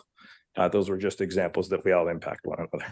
Thank you. And then for a third question, if I may, Go ahead. with the projects that you looked at, are there other projects that we should be looking at? How were these projects looked at? Was it strictly from a timing perspective that the tenders weren't put out yet? Or should we be looking at projects that may have a greater amount of debt associated with them?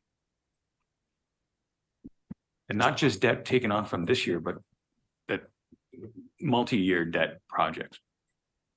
Through you, Mr. Chair, I think to answer the councillor's question, the first part of that answer, you nailed it, councillor. It was, what project, where are we at with these projects and what do we anticipate being some of the challenges to get the project procured and out the door. I think what you don't have in front of you is projects that have a health and safety element to them.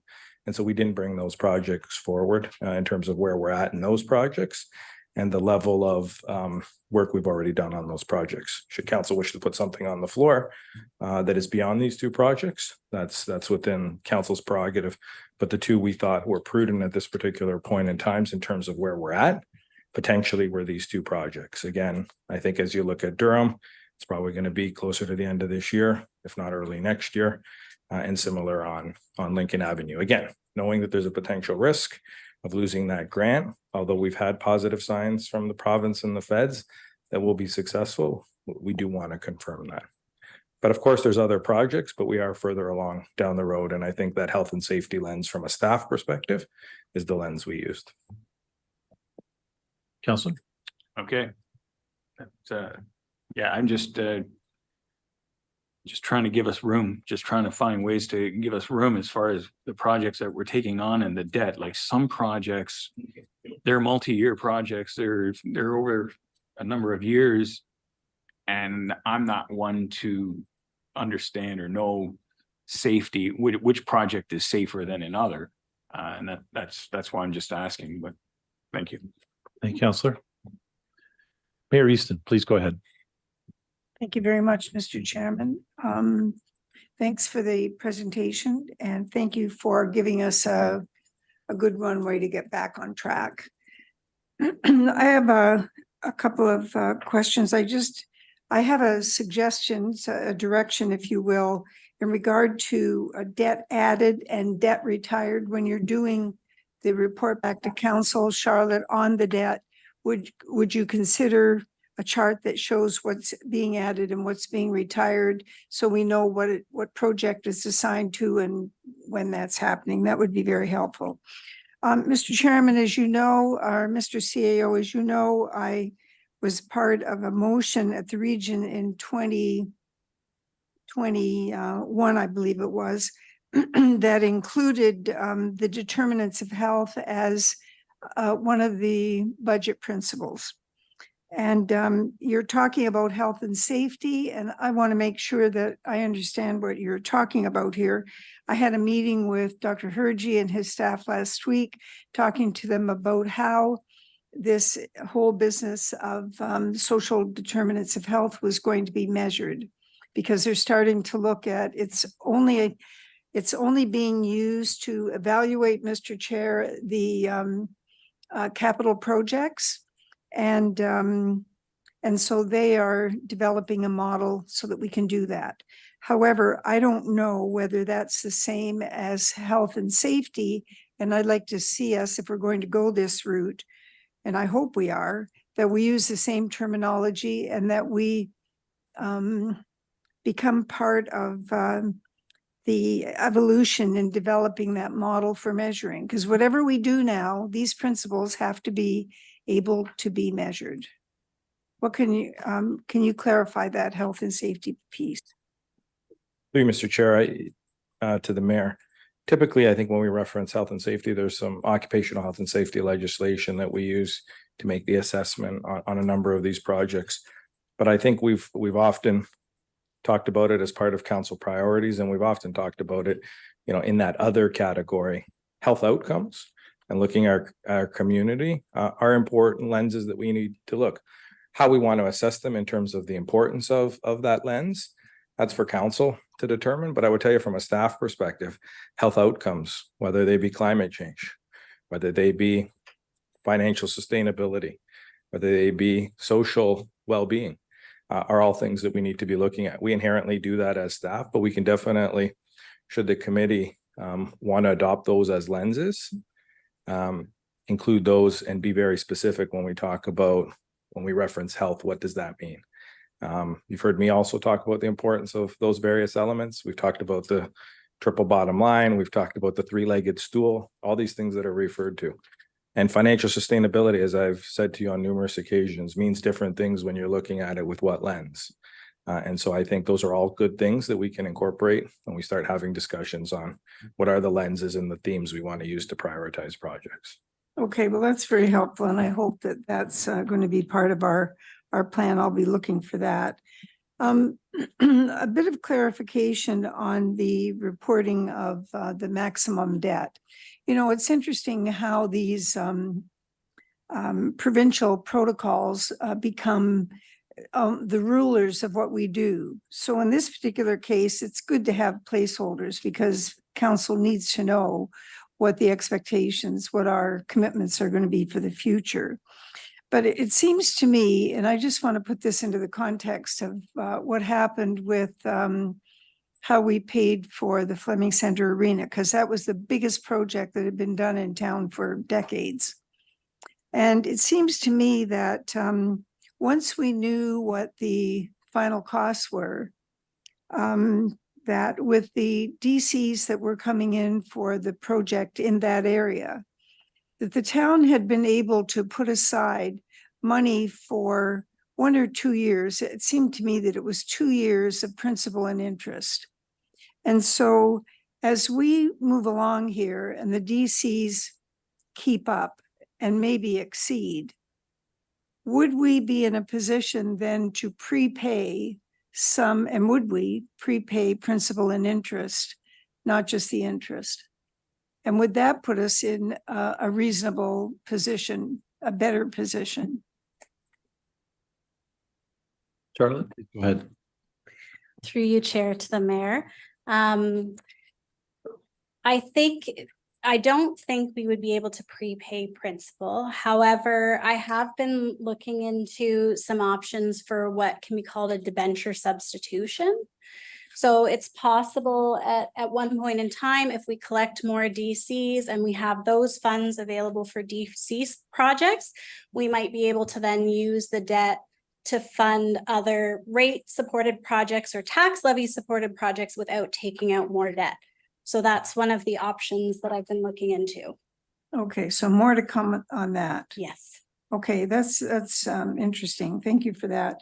So, Mr. Chairman, I agree with what's being presented here this evening. If the ward councillors in Ward 2 want to move and second the motion on those projects, I'll be happy to support them.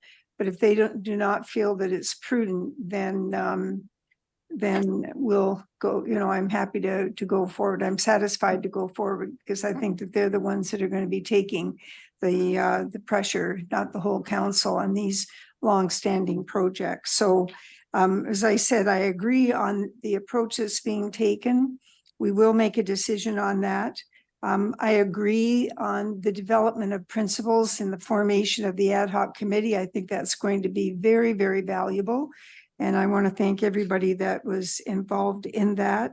And I also see that it will give the council, if there is to be a future budget committee, which I have mixed feelings about, at the very least, it will provide us with some very good tools to continue to work with. So, and I guess that's, you know, that's the overview that I would have of what you brought forward and the decisions that we'll make tonight. Thanks very much. Thanks, Mr. Chairman. Thank you, Mayor Easton. Councillor Russell. Thank you, Your Mr. Chair. Through you to the CAO or staff. Wondering again to Councillor Petriva's point about the time horizon on those two projects, and then more specifically, what do you think our timeline would be to find out whether or not that 1.7 million in grants is in jeopardy? Like, I'm trying to figure out what our runway is to make a decision on these. Like, if we're looking at 4 weeks before we need to find that, or we'll find that out whether or not if we have to have that tendered by the end of this year. Any idea of what that potentially could be? Thank you, Mr. Chair. I'm looking at Director Graham, who I don't think knows either. Charlotte just whispered that the federal strike is impacting us being able to get an answer as well. So I think, having dealt with these grants enough, and I look to anyone else who wants to kind of chime in here. I think there's probably a bit of flexibility. If I'm a betting person, I'm saying there's probably a 75 to 80% chance we don't lose it. Now, that isn't 100%. I can't be sure. I never like to lose money. And I know what Councillor Mikulik was highlighting earlier in terms of one of those health and safety projects and multi-year and $20 million in federal money. And so I never like to lose money that's coming in from other levels of government. So, you know, I say that to say it's probably 75-80% chance that we don't lose it, but I don't know. And I don't know how quickly we can get an answer. I'm hoping maybe a couple of weeks. I don't know where the strike goes in terms of what's happening, but we can definitely put some pressure on. We can definitely put some pressure on our contacts and see if we can get an answer sooner. So follow up, Mr. Thank you. Chair. Sure, go ahead. Again, maybe the strike actually helps us a little bit to buy some of that time. Again, when I thought about this ad hoc committee, I think that if we put our heads together and we do some due diligence, I think we can probably get this turned around in a few weeks. And I think those two timelines hopefully are, one will be before the other, meaning that the ad hoc committee recommendations coming back to council and staff will be prior to that date on the calendar of when that decision has to be made on delaying these. Because then I wouldn't want to put that $1.7 million in jeopardy either. I don't think anybody would. So being an unknown, maybe we can just hold off on making that decision of either, again, increasing to the 15% tonight. Again, and if something happens between now and when we find a resolution on that committee that says we need to have this in by a certain date, we can then maybe have an emergency meeting, reconvene, and come up with something around. Thank you, Mr. Chair. I think to that point, the other thing kind of mulling around for us is the debt application that Charlotte and her team have to do through IO and the work going on with the region. That has to happen, as Charlotte just said to me, within the next couple of weeks. So if we are to strike the ad hoc committee, I'd suggest a meeting pretty quickly. We'll do our best, I think, to get on the phone with our contacts on this particular grant and get you from what, you know, is me telling you 75% sure to as close to 100% sure as possible that it won't impact our timing.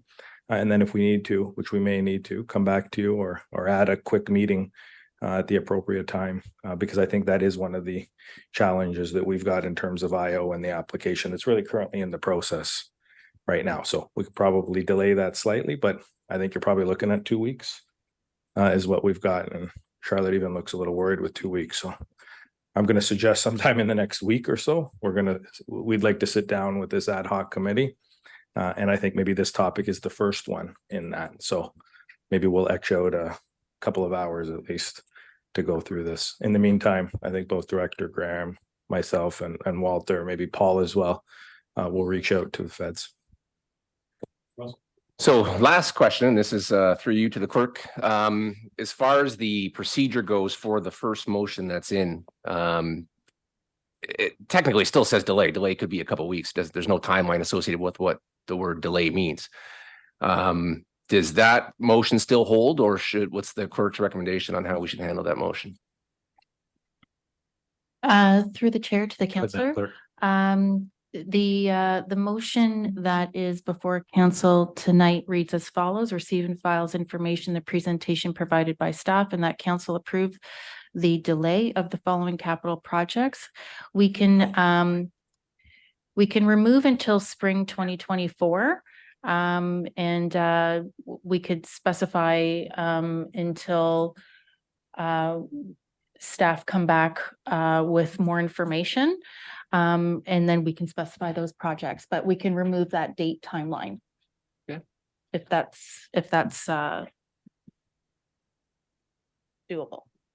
And what do you need for that to happen? We just need to vote.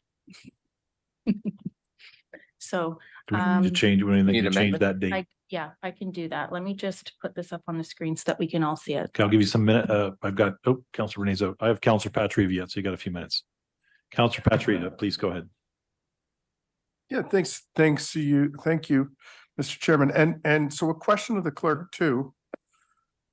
To revisit the 15%, how does that go about?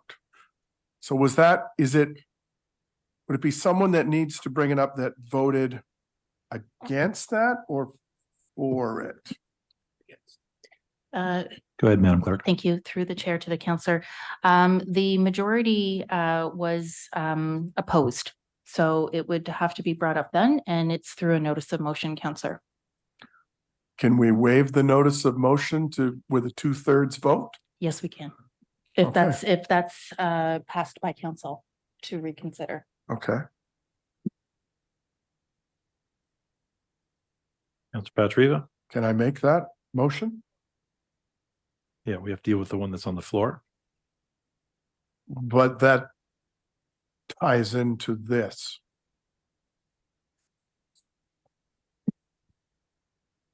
Thank you. So the Clerk? motion that was brought first was the motion to amend the recommendation that the two projects be delayed. So I would recommend that we deal with that amendment first. Okay. And if that passes, then we vote on that. And then we could go forward with the 2/3. So we're gonna deal with that motion first, specifically the amendment. Sorry, the amendment first and then the motion. Okay. And you'll have that up on the screen for us, Julie? Councillor Michael, is it to the amendment? To the amendment. To the amendment of the timing? Yeah. Councillor Patrick. Go ahead, Councillor Michael. Just through you to our CAO, why was that date of the spring included in the first place? Why did we have that date? Why was spring 2024? CAO? Through you, Mr. Chair, we as staff felt that would be the appropriate date in terms of a start time for this. If council wanted to say winter of 2024, you could as well. I think it was just a date that in talking with our Director of Public Works, we thought was appropriate. Again, I highlight that it's delay. It is not, even if we delay this to a particular date, we're not coming back to you for a reapproval of this project. What we're saying is we're going to delay the start date so that we allow a little bit of cap space and try that smoothing out that we're saying. Is it a huge impact? No, it's not. I think though it's an impact in the right direction. But again, we're in council's hand. The spring was just when we thought we could get that out, but maybe we start the tendering work in December of 2023. So that we're, in the ground spring, summer of 2024. Councillor Michael? Just clarification, but we are delaying this project to create cap space. Is that correct? So if we are not delaying this until the next calendar year, we are not increasing our cap space. Through you, Mr. Chair, that's correct. I'm saying I think we can do some of that preparatory work in December so that we can be ready to issue early in January. The spring was very much an arbitrary date that we put in there in terms of when we would be able to get out. But there is no, tried and tested science as to why we use spring. Again, it was an internal conversation in terms of what we thought was appropriate. Councillor? Yeah, no, I'm just trying to get a better understanding of what we're trying to do here, like what. Yeah, to me, it doesn't make sense. To me, we're just basically saying it's okay, and we're not increasing that cap space that we're looking for by delaying it to the spring. Thank you.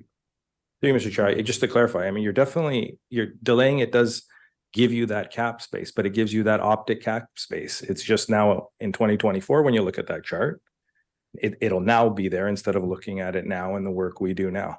It is very much an exercise in moving it off and smoothing it out. But again, we were trying to respond to what we thought council told us at the last meeting. A lot of good questions, Councillor. Things we can definitely get into in the ad hoc committee and try to answer for council better.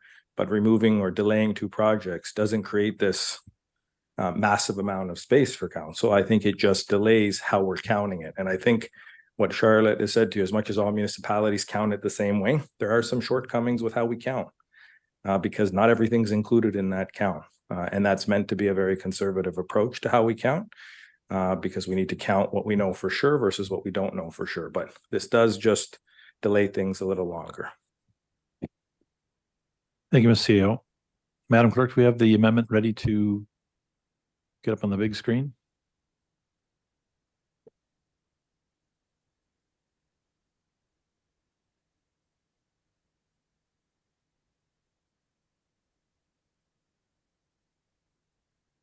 So the motion reads, receive and file as information, the presentation provided by staff and that council approve the delay of the following capital projects until staff have a further update.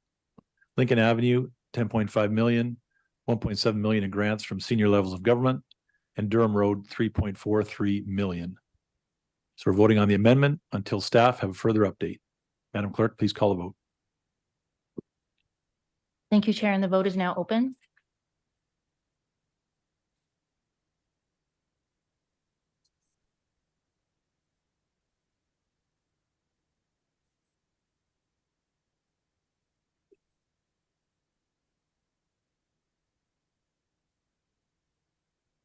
Closing the vote.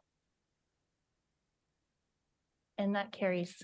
Thank you. And we have the motion itself to read and vote on.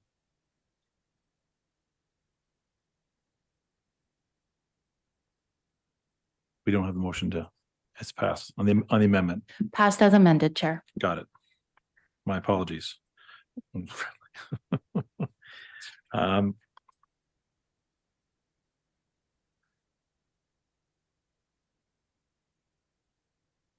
We have additional motion as follows, moved by Councillor Russell. Do you want me to read this, Madam Clerk? That motion, that council consider striking an ad hoc capital financing debt review committee to work through this over the coming months. 4 members of council include senior staff or CLT, and the goal is to report back in 4 areas. Number 1 is recommendation on capital program prioritization themes. The second would be recommendation on debt limits. The third would be draft debt policy. And the fourth is review of staff project lists and updated project prioritization. Any questions or comments to that motion? And it's up on the big screen.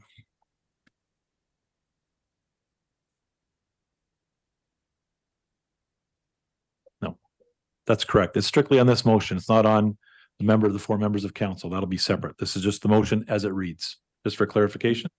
Through you, Mr. Chair, if I could, we made the correction on a previous version, but it's not updated here. It should be draft debt policy, not department policy. So our apologies. I wanted to highlight that before. I saw Councillor Murray tweak to it, and Councillor Pachariva usually likes to clarify those errors as well. Mayor Easton, please go ahead. Thank you very much, Mr. Chairman. I just want to clarify the last statement. I never saw these as staff project lists. These are council, and they've been approved with a number of renovations to them over the years. So if I'm correct in that, and I think the CAO was shaking his head. I'd like to Mr. Chair, if you could just remove the word staff from there. Yep. I think again, as we were talking about that here, we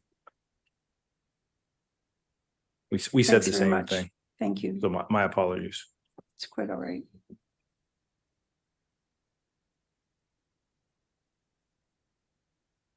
Any other comments? Charlotte and Mike are each filling one of Lawrence's shoes, so they have a lot to do.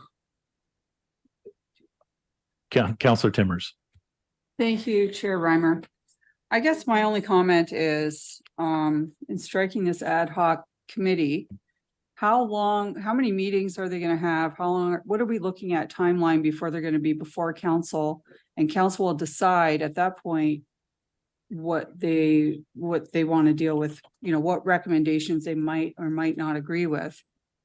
And how is that going to affect the entire process of tendering and what we're doing, what's in front of us right now? Like, it just seems like another big delay happening here. And like, what are we looking at? Like, are we looking at a quick turnaround on this? So I don't know who wants to answer that. Through you, Mr. Chair, why don't I CEO? take a stab at it? Councillor, we anticipate, because we're going to be wanting to start talking to you about the 2024 capital or 2024 budget, both capital and operating, as well as rates in September, that we probably have this wrapped up by the end of the summer, early fall. I also anticipate and would suggest we report regularly to you on what's here. I think first and foremost is dealing with these 2 particular projects and what we're going to do with these 2 particular projects, and a decision point for members of council on that. The rest of the 2023 capital program is already in progress at various iterations in that. in various elements of where we're at. So I would suggest it's not going to impact 2023. And we will do regular reporting. So there will be 4 members of council on it, but all members of council will hear and get updates in terms of where we're at. And sometime in the next 2 weeks, we're going to be in front of you on Lincoln Avenue and Durham. And then the rest of the work in terms of some of that prioritization and debt policies will happen, as we said, into the spring and summer. And so we can be in front of you and have a decision point on all of these, ready for the 2024 kickoff in the fall. Okay, Council I'm members? agreeable to that. I just was concerned about the balance of the 23 budget and all the other capital projects. That they're not going away and discussing every single project and spending months on it. But okay, I'm good with that. Thank you, Chair. Councillor Russell, you're okay? You want to read the vote, or sorry, do you want to read the motion once more, Deputy or Madam Clerk? It's been a long Monday. I apologize. Madam Clerk, you want to read it? Sure. Thanks, Chair. So the vote before council right now is just that council strike an ad hoc capital financing debt review committee to work through this over the coming months. That it be consisted of 4 members of council, senior staff, CLT, goal to report back with 1, recommendation on capital program prioritization themes, recommendation on debt limits, draft debt policy, review of project lists, and updated project prioritization. And I'll open the vote, Chair. Thank you, Madam Clerk.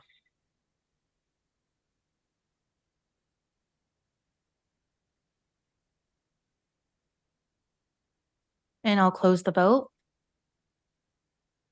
And that carries.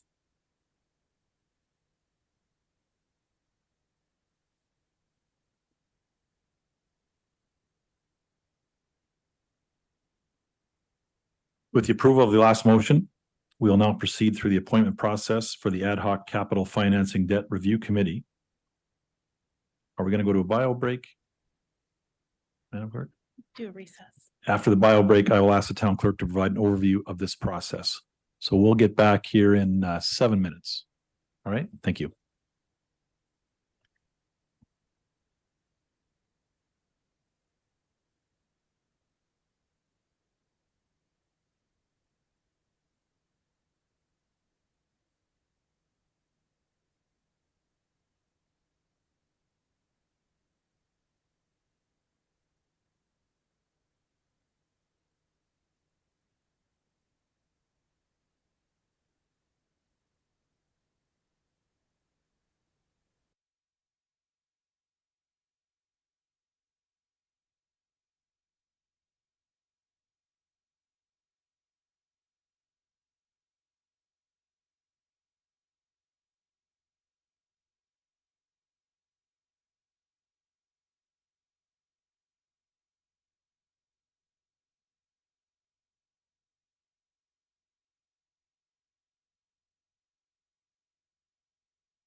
So we're back live. And we just finished the last motion. We are proceeding with the appointment process for the Ad hoc Capital Financing Debt Review Committee. It's a long name. We should probably change that right off the bat. First order of business. And ahead of the town clerk saying a few things, Mr. CAO would like to speak to this. Mike, please go ahead. Through you, Mr. Chair, or to you and to all members of council. I think in an effort to maybe expedite this process and the same time to keep it as democratic as possible. Since this motion's come out, since this idea has come out, I have had conversations with members of council, definitely the chair and vice chair of budget, as well as the mayor and a number of other councillors who have inquired as to where this came or how it came about. So I'm going to make a suggestion only because I've heard from some members of council this evening, but I've also been working on this for the last number of days. I think it was Councillor Russell that highlighted in order for us to have the most democratic process and maybe reach a way forward and navigate this, that we should have what I'm going to affectionately call an equal number from the yay and nay side. And I never like to look at sides like that, but I think for ease, the yay and the nay sides. We have had expressions of interest because they're chair and vice chair and have been working with staff on it from the chair and the vice chair. One each is yay and one is nay. Again, I think that's just clarifying for all members of council, so we're all on the same page. I know Mayor Easton has similarly suggested she would like to be on it, which takes us with the two people on the yay side. That leaves one opening on the nay side. And so I look to members of council in terms of your thoughts or perspectives through you, Chair, in terms of who would, those who have voted no or nay, who would also like to fill that one last spot. Just to remind members of council on how that vote went, although I think you all know, the other nays were Councillor Regima, who is not here this evening, Councillor Brunet, Councillor Mikulik, and Councillor Murray. So if I'm going to summarize, we need one more nay.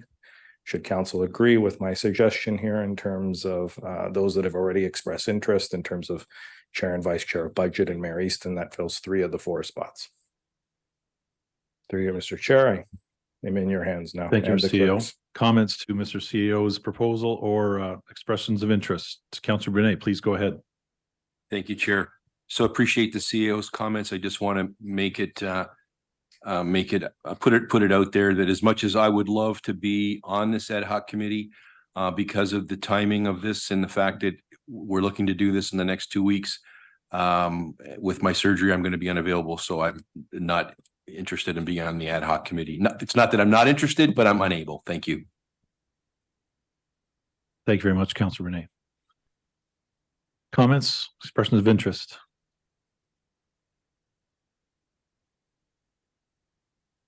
Looking to move forward? Oh, sorry, Councillor Murray, didn't see you there. Go right ahead, please. Thank you. Through you, Chair. I think that's an excellent idea and I would like to express interest, be part of that committee. Councillor Murray, so noted. Do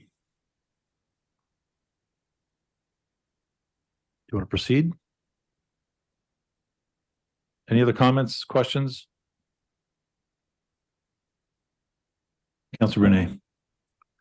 I guess I would just ask through you to the CEO if we've heard anything through Councillor Ringema.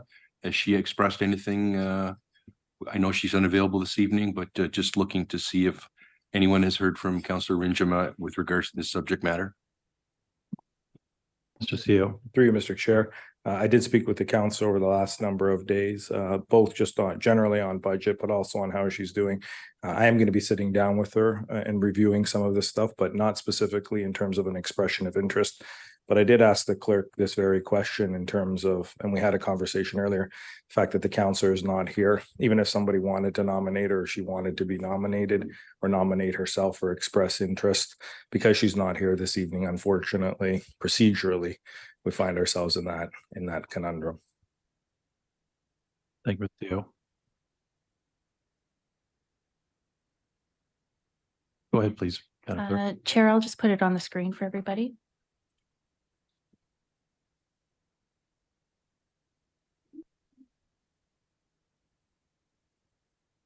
Motion moved by Councillor Russell, that council appoint Council Russell, Council Reimer, Council Murray, and Mayor Easton to the Ad hoc Capital Financing Debt Review Committee.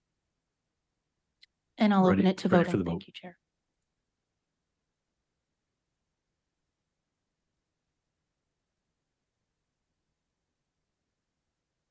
And closing the vote. And that carries, Chair. Moving on, number 8, confidential items. We have no further confidential items. Number 9 is committee remarks. Do any of our committee have remarks this evening?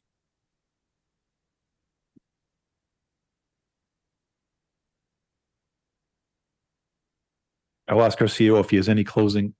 Sorry, Mr. CEO. Councilor Russell just got under the wire. Thank you, Mr. Chair. Again, now that that's been pushed through, I'm just wondering what the next steps are as far as meeting. If there's any thoughts yet from staff of when we could kick off this endeavor. The CEO, Through you, Mr. Chair, I will be sending out an email this evening while watching the rest of the hockey game this evening on potential availability for members of the subcommittee to meet. Cognizant of, I think, time, people's schedules. I'll ask you if you've got anything over the next, 5 to 7 days to let me know kind of what's a non-starter, and then we'll work to get that first meeting where we can address specifically these 2 particular projects. So we can come back to you in the appropriate time, and then staff are going to simultaneously be working on getting some information as per council direction on those projects, the grant, as well as maybe come back to you with a little bit of what we're seeing in the industry so that you can be informed on project costs and other things that are considerations. Okay, thank you, Mr. Chair. excluding Leaf games, Councilor. Go ahead, Mayor Easton. Well, thank you very much, Mr. Chairman. I mentioned earlier that I believe that there's been considerable leadership that's been demonstrated through this process this evening. So I want to thank the staff and also members of council that were involved in striking the idea for the committee, but also looking at what the best mix would be to make sure that everybody's interests are represented. We don't always have an easy row to hoe as counselors, and it's not going to get any easier. And the more that we enter into these kinds of they're not really exercises. These are serious deliberations. And the more we do that, the stronger we're going to be as a unit and as individuals. We're going to be working with a lot of data. We're going to be depending on the staff to generate the very, very sound process of a business case development. And some of the criteria may be standard and some may not. Because we have we have Charlotte, the associate leader now in finance here, who has different ideas and has had different experiences. So I look forward to this, and I'm very satisfied with the direction that we're moving in. Thanks, Mr. Chairman. Thank you, Mayor Easton. Mr. CEO, you're good? A few more comments. No, through you, Mr. Chair, absolutely not. I'll stop while I'm ahead. Good. Appreciate that, Mr. CEO. There being no further business, I call this meeting adjourned at 8:09. Thank you, everybody. Good night.